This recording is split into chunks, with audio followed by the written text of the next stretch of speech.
The overwhelming majority of Florida's counties are considered rural and are home to most of Florida's prisons. And those prisons are often the top employer in those communities. Now a labor crisis is threatening many of these facilities, causing them to shut down, and that could have a huge economic impact. Florida's crisis in corrections is leaving Cross City, the largest town in Dixie County, at a crossroads. The water tower and prison lookout post are by far the tallest structures for miles around. In good economic times, inmates outnumber residents. But these are not good times, according to residents who are fretting about the future of their small town. There's a lot of talk going on right now. A lot of people worried about what's going to happen if they permanently close down all of it. How important is that prison to people who live in Cross City? It's very important. You've got a lot of people that are wondering, how's it going to turn out? The Florida Department of Corrections is Dixie County's largest employer, giving jobs to more than 400 people.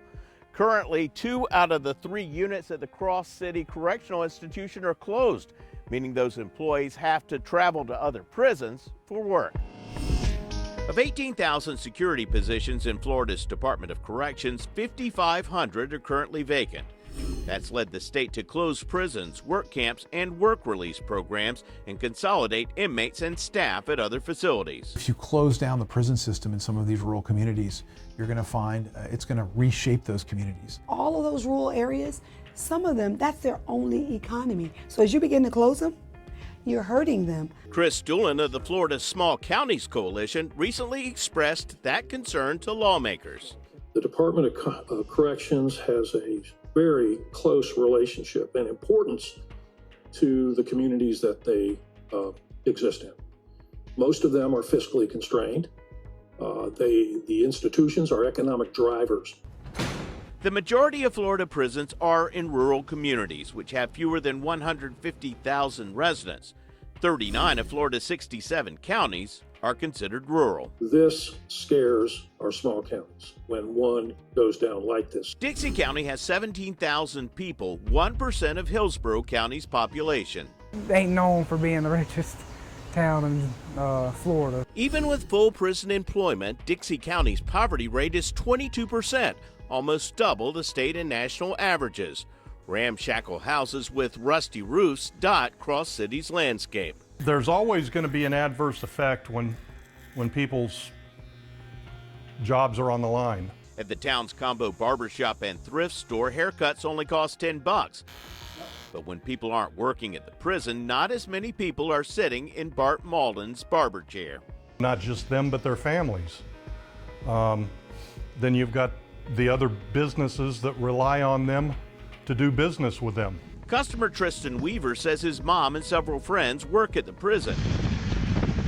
Some are now having to drive an hour each way to another facility. Yeah, it's a small town. Who cares if they lose a prisoner? Who cares this? Who cares that? But people that's living here, it's eventually going to hurt all of them because there's nowhere for to work, so eventually everybody's going to leave. Most of Cross City's economy depends on spending from not only prison workers, but also prison visitors. Diners to gas stations to hotels. Are you the only hotel around here? We have one down the road, but I wouldn't recommend it. Brittany Huffman manages the Carriage Inn Motel.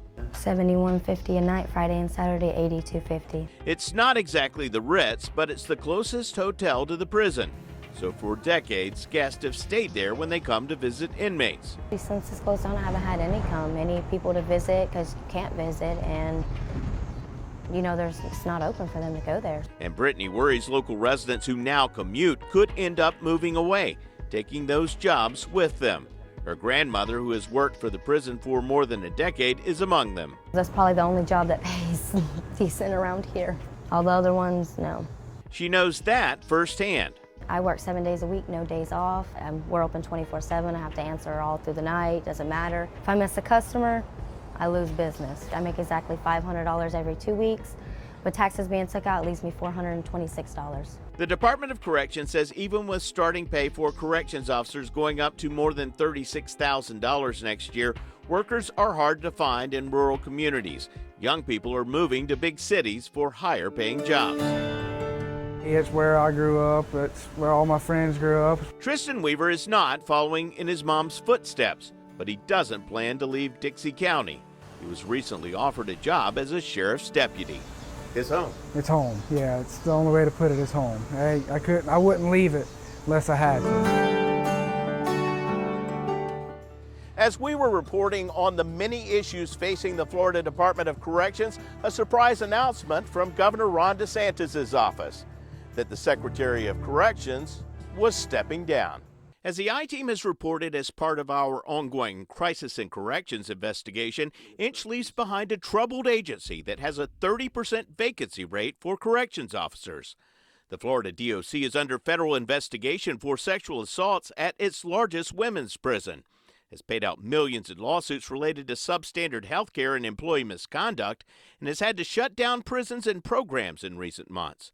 During his tenure, Inch shared inspirational videos with inmates, staff, and families, including this message posted last December called Mark Inch Finds Peace and Goodwill.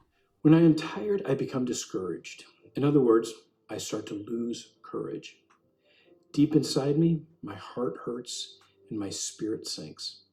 I have trouble sleeping. I wonder, can it get any worse? Can I bear more? That old Army voice in my head sometimes suggests, at periods like this, that it might be time to just take a knee or pop smoke. DOC Deputy Secretary Ricky Dixon has been appointed the new DOC Secretary. He has more than 25 years' experience with the department. The new Secretary of the Florida Department of Corrections says he will continue to try to make corrections officers' salaries more competitive with other law enforcement agencies in the state. In this upcoming session, lawmakers will consider expanding the compassionate release program so more prisoners qualify. And they will look at lowering the mandatory minimum length of time served from 85% of a person's sentence to 75%. Online now, you can find the latest coverage of these issues in our ongoing series, Crisis in Corrections, at abcactionnews.com/prison. Most of these stories started with a tip. If you have something you'd like the I-Team to investigate, email iteam@abcactionnews.com or call 1-866-428-NEWS. I'm Adam Walser. And I'm Kylie McGivern. Thanks for joining us.